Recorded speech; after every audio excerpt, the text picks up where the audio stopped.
சந்தோஷமா இருக்கிறீங்களா? இந்த கிறிஸ்மஸ் நாட்களில் இயேசுவின் நாமத்தில் உங்களை வாழ்த்துவதில் நான் மிக சந்தோஷப்படுகிறேன். ஆண்டவர் உங்களை விசேஷித்த விதத்தில் ஆசீர்வதிப்பாராக. தேவாதி தேவன் நமக்காக ஒரு பொக்கிஷத்தை கொடுத்திருக்கிறார். அதை பற்றி தான் இன்றைக்கி செய்தி. முதல்ல ஒரு சின்ன கதை. ஒரு விவசாயி இருந்தானா, அவருக்கு ஒரு நிலம், ஒன்றுக்குமே உதவாத ஒரு நிலம். இவ்வளோ கஷ்டப்பட்டும் எந்த பலனுமே இல்லாமல் கடைசி வரைக்கும் ஏழையாகவே இருந்து அவர் மரித்தாராம். அவர் மரித்த பிறகு அந்த நிலத்தை அந்த ஊரில் இருக்கிற இன்னொரு பணக்காரன் வாங்கினாராம். சரி, அது தோட்டமாக்குமே என்று சொல்லி அங்கே ஒரு கிணறை தோண்ட அவர்கள் முயற்சி செய்த போது அப்பொழுதுதான் அவங்க கண்டுபிடித்தாங்க, அங்கே கீழே வைரங்கள். ஆமாங்க, பொக்கிஷம். இன்றைக்கு வரைக்கும் அந்த நாட்டில் வைர சுரங்கன்னா அந்த இடம் தானா. சாஸ்திரிகளை பற்றி நம்ம மத்தேயு 2வது அதிகாரத்தில் பார்க்குறோம் இல்லையா? பொக்கிஷங்களை ஆண்டவருக்கு கொண்டு வந்து படைத்து ஆண்டவரை வணங்கினாங்க. முதலாவது அவங்க வருகிறத பற்றி நம்ம யோசித்து பார்ப்போம். புறஜாதிகள் எங்கேயோ ஒரு நட்சத்திரத்தை பார்த்தோம், அதனால யூதருக்கு ராஜாவாக ஒருவர் பிறந்திருக்கிறார் என்பதை கண்டுபிடித்து கொண்டு அவங்க பிரயாணப்பட்டு வருகிறாங்க. இதுவே எனக்கு பெரிய ஒரு ஆச்சரியத்தை உண்டாக்குது. உங்களுக்கும் ரொம்ப ஆச்சரியமா இருக்கும்னு நான் நினைக்கிறேன். தேவாதி தேவன், அண்ட சராசரங்களுக்கும் பிரபு, தன்னுடைய மகனை ஒரு முக்கியமான நோக்கத்துக்காக, அந்த நோக்கம் என்ன? நீங்களும் நானும் ரட்சிக்கப்படணும். அதுக்காக அவர் அனுப்பும்போது என்னென்ன ஒழுங்குகள் எல்லாம் செய்யறான்னு பாருங்க. இதுவே எனக்கு, அவங்க வந்ததே எனக்கு பெரிய ஒரு ஆச்சரியமான ஒரு காரியமாக தோன்றுகிறது. அதுக்கு நான் ஆண்டவருக்கு மகிமை செலுத்துகிறேன். ஆண்டவர் இந்த ஒழுங்கை பண்றார். அதில் ஒரு நோக்கம் இருந்துச்சு, அதில் ஒரு அர்த்தம் இருந்துச்சு. அதைத்தான் இன்னைக்கு நம்ம புரிந்து கொள்ள போகிறோம். சரி, அவர்கள் எருசலேமுக்கு வராங்க. எருசலேமில் வந்து ஏரோதுவை சந்திக்கிறாங்க. இப்படி நாங்கள் ஒரு நட்சத்திரத்தை பார்த்தோம், யூதருக்கு ராஜாவாக ஒருத்தர் பிறந்திருக்கிறாரா, அவரை கண்டு அவரை தொழுந்து கொள்ள வந்தோம் என்று சொல்லுறாங்க. பயந்து போனோம், எருசலேமே நடுங்கி போச்சு. அந்த சூழ்நிலையில் நாம் பார்க்கிறோம். நமக்கு அது தெரிஞ்சதுனால வேகமாக சொல்லுகிறேன். அங்கே அந்த சூழ்நிலையில் அங்கே பிரதான ஆசாரியர்களும் வேதபாரர்களும் இந்த தீர்க்க தரிசனத்தை பற்றி சொல்லுகிறார்கள். உங்களுக்கு தெரியும்னு நினைக்கிறேன், 700 ஆண்டுகளுக்கு முன்னால மீகா தீர்க்க தரிசினால, இங்கே வேதத்தில் பாருங்க, 5வது அதிகாரம் மீகா 2வது வசனத்தில், எப்ராத்தா எனப்பட்ட பெத்லகேமே, நீ யூதாவில் உள்ள 1000ங்களுக்குள்ளே சிறியதாயிருந்தும் இஸ்ரவேலை ஆளப்போகிறவர் உன்னிடத்திலிருந்து புறப்பட்டு என்னிடத்தில் வருவார். அவருடைய புறப்படுதல் அநாதி நாட்களாகிய பூர்வத்தினுடையது. தெரியுதா? அவங்கள கொண்டு வந்தது தெய்வ செயல். அடுத்தது இங்க எருசலேமில் நடக்கிற காரியம் 700 ஆண்டுகளுக்கு முன்னால. இன்றைக்கு வாழ்கிற நீங்களும் நானும் ரட்சிப்பை பெற்றுக்கொள்ளணும். நம் மூலமாக இந்த உலகமே ரட்சிக்கப்படணும் என்பதற்காக கிறிஸ்து பிறப்புக்கு 700 ஆண்டுகளுக்கு முன்னால தீர்க்க தரிசனங்கள். அந்த தீர்க்க தரிசனத்தின்படி அவர் வருவார், அவர் மேசியா, தேவனுடைய குமாரன், உலக இரட்சகர், இந்த இடத்துல அவர் பிறப்பார் என்று திட்டவட்டமாக தேவனால முன்னறிவிக்கப்பட்டிருந்தது. இதை அந்த புறஜாதிகள் கண்டுகொள்றாங்க. அல்லேலூயா. உங்களுக்கு தெரிஞ்சிருக்குன்னு நான் நினைக்கிறேன். இது மாத்திரமல்ல, கிறிஸ்து பிறப்பார் என்பதை குறித்து 300க்கும் அதிகமான தீர்க்க தரிசனங்கள் வேதத்தில் உண்டு. ஆக சும்மா வந்துடல, ஏதோ ஒரு மகான திடீர்னு அவர்கள் மேசியாவாக மாற்றல. இது தெய்வ செயல். சரி, இது நமக்கு தெரியாததில்லை. கொஞ்சம் யோசித்து பார்ப்போமே. இப்படி உலக இரட்சகரை ஆண்டவர் இந்த விதத்தில் நமக்கு முக்கியப்படுத்தி திட்டவட்டமா அறிமுகப்படுத்தும் போது, வெறும் அறிவளவில் மாத்திரம் அவரை பற்றி எனக்கு தெரியும் அல்லது தொட்டும் தொடாம எனக்கு தெரியும். இன்னைக்கு அநேக கிறிஸ்தவர்கள் அப்படித்தான் இருக்கிறாங்க. நீ ஒருவேளை அப்படி இருக்க மாட்டீங்கன்னு நினைக்கிறேன். யோசித்து பார்க்கலாமா? இந்த நேரத்தில் பண்டிகை நாட்களில் தான் இருக்கிறோம். சந்தோஷம், கொண்டாட்டம், விருந்துகள். ஆனால் இதுக்கு மத்தியில் மேசியாவை கண்டு கொள்ள, அவரை பார்க்க, தரிசிக்க, அவரை உணர, அவரை அனுபவிக்க நாம் நேரம் எடுத்துக்கொள்ள வேண்டும். பிரியமானவர்களே, இந்த புறஜாதிகளை ஆண்டவர் கொண்டு வருகிறார். சரி, அடுத்தது நான் முக்கியப்படுத்த விரும்புகிறது என்ன தெரியுமா? அங்க அவர்கள் கண்டு கொண்டார்கள் அப்படின்னு நம்ம பார்க்கிறோம். கண்டு கொண்டார்கள் என்று நாம் பார்க்கிறோம் திட்டவட்டமா. இங்க மத்தேயுல 2வது அதிகாரத்தில் நாம் பார்க்கிறோம் 11வது வசனத்தில், அவர்கள் அந்த வீட்டுக்குள் பிரவேசித்து பிள்ளையையும் அதன் தாயாகிய மரியாளையும் கண்டுன்ற வார்த்தை சின்ன வார்த்தையாக இருந்தாலும் அதை நான் உதாசீனப்படுத்த விரும்பலை. சந்திப்பு. முதலாவது புறஜாதிகள் வந்து சந்திக்கிறாங்க, மேசியாவை பார்க்குறாங்க. இன்னைக்கு உலகம் முழுவதும் அவரை பற்றி தெரியும். ஆனால் முதன்முறையாக வந்து இதுதான் தேவகுமாரன், இவர் தான் மேசியா, இவர் தான் உலக ரட்சகர் என்பதை அவங்க கண்டு கொள்கிறாங்க. இதிலிருந்து கூட நாம் ஒரு நல்ல ஒரு உண்மையை, சத்தியத்தை நாம் படித்து கொள்ள வேண்டும். பிரியமானவர்களே, சாதாரணமாக வந்தாங்க, பார்த்தாங்க, என்ன சரி, நாம் அவருடையவர்களாக இருக்கிறதுனால நாம் கண்டு கொண்டவர் எந்த அளவுக்கு நம்முடைய வாழ்க்கையை பாதித்திருக்கிறார், எந்த அளவுக்கு வாழ்க்கையை மாற்றி இருக்கிறார். அது மாத்திரமல்ல, இந்த உலகத்தில் எத்தனையோ சவால்கள் மத்தியில் அவருக்குள்ள இருக்க வேண்டிய அளவுக்கு சந்தோஷம் இருக்கா? அதை அடைந்து கொள்ள முடியும் அவர் மூலமா?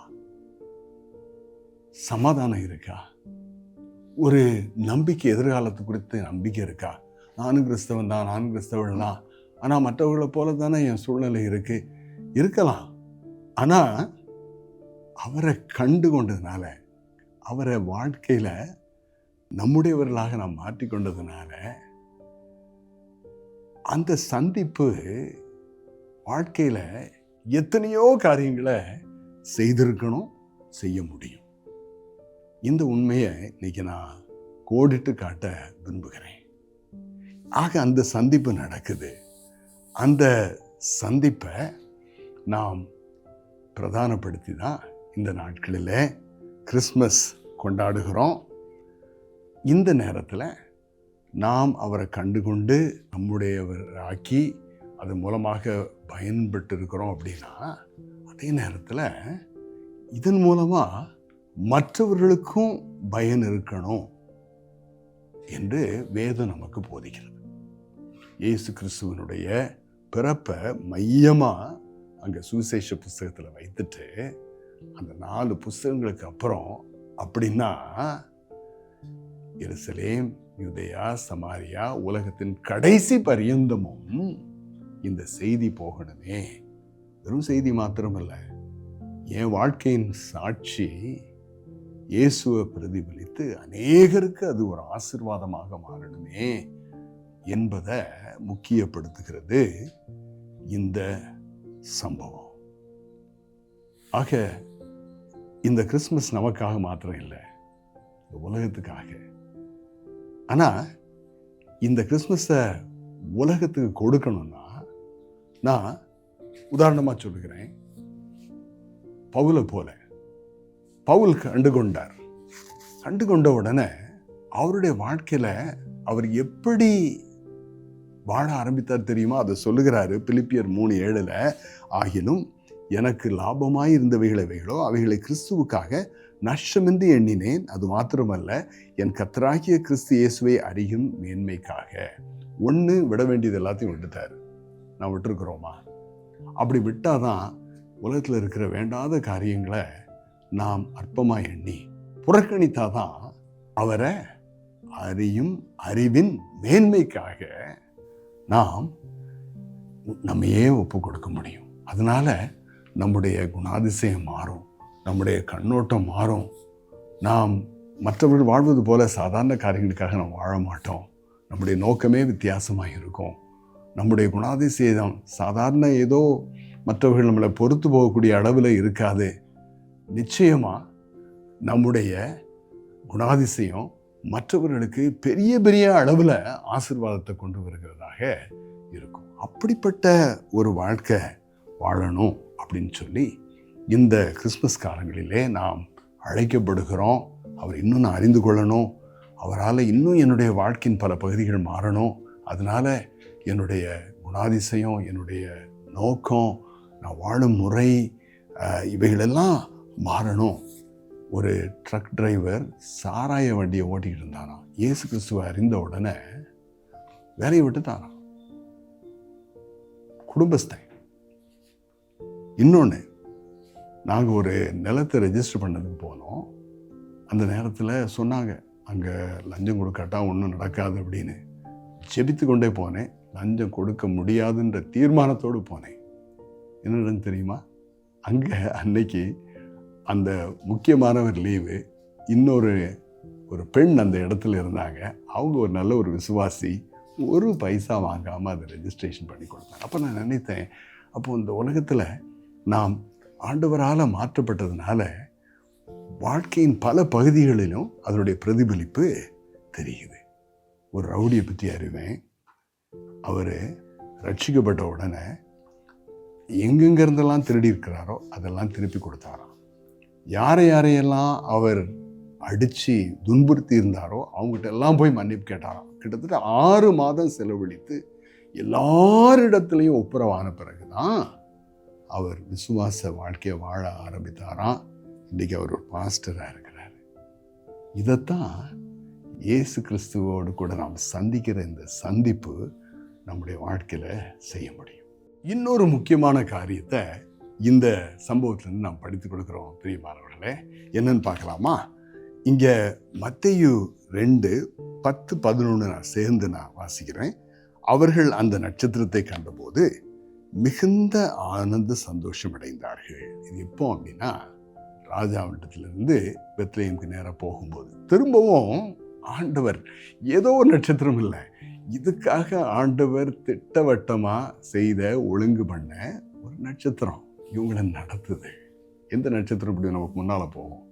இந்த நட்சத்திரம் போய் பெத்லகேமுக்கு மேலே நின்றுருக்கு. அல்லேலூயா! இது ஆண்டவருடைய பெரிய செய்கை. பாருங்க, எத்தனை அசாதாரணமான காரியங்கள் நடக்குதுன்னு.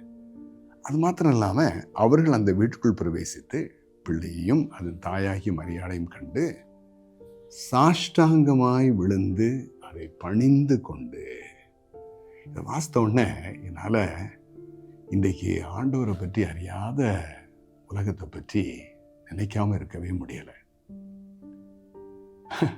இங்க பாருங்க, முதலாவது புறஜாதிகள் வந்து சாஷ்டாங்கமாய் விழுந்து பணிந்து கொள்கிறாங்க. இதுதான் முதல் வருஷம், முதல் ஆராதனை நடக்குது. நாம் சாஸ்திரிகள்னு ஒன்று அவங்க கொண்டு வந்த அந்த பொக்கிஷங்களை பற்றி மாத்திரம் நாம் பேசி முடித்து விடுகிறோம் இல்லை? இன்றைக்கி அது நடக்க வேண்டாமா?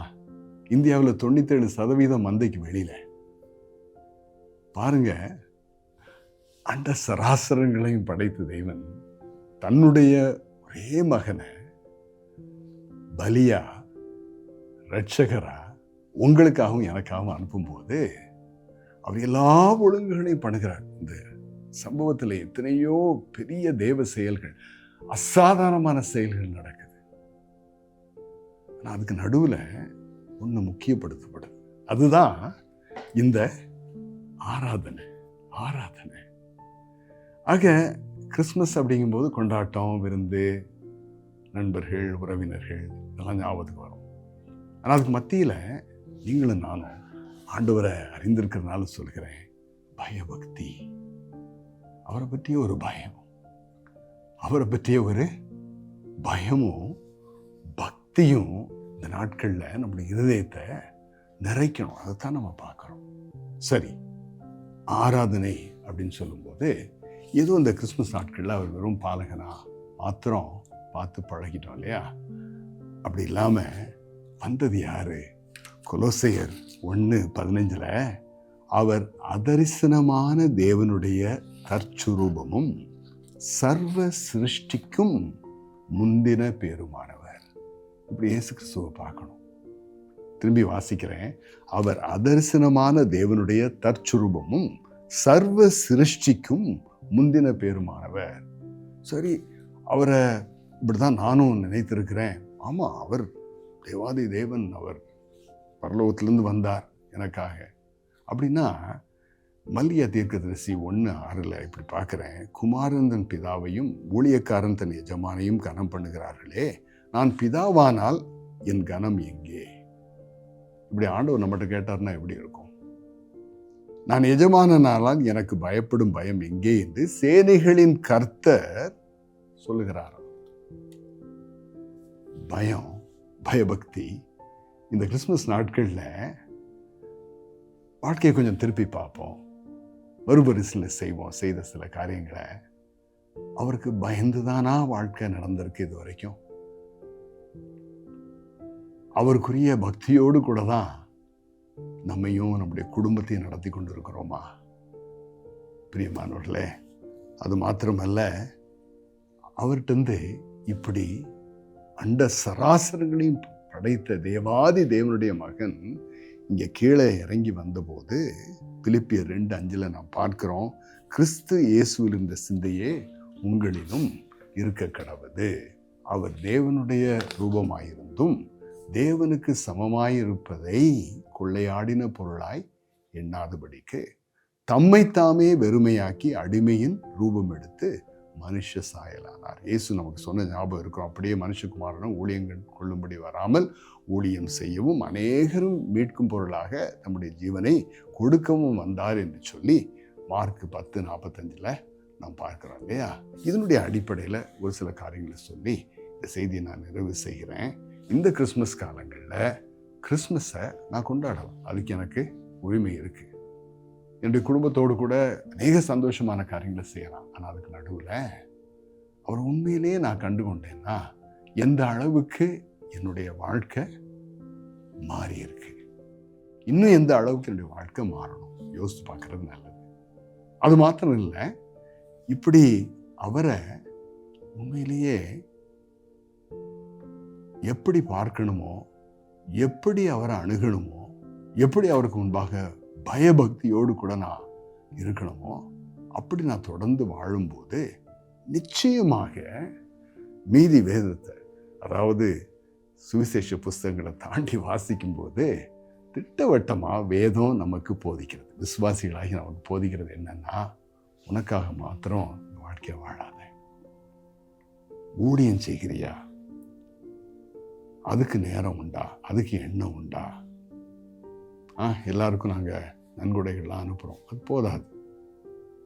இந்த ரட்சகரை கண்டுகொள்ள வேண்டிய விதத்தில் நான் கண்டுகொண்டிருந்தேன்னா, இவருக்கு கொடுக்கக்கூடிய பயத்தையும் பக்தியையும் நான் கொடுக்குறேன்னா, என் வாழ்க்கையை நிச்சயமாக அக்கம் பக்கத்தில் உள்ளவங்களோட தொடர்புபடுத்தி காட்டாமல் இருக்க முடியாது, அவர்களுக்கு அறிமுகம் செய்யாமல் இருக்க முடியாது.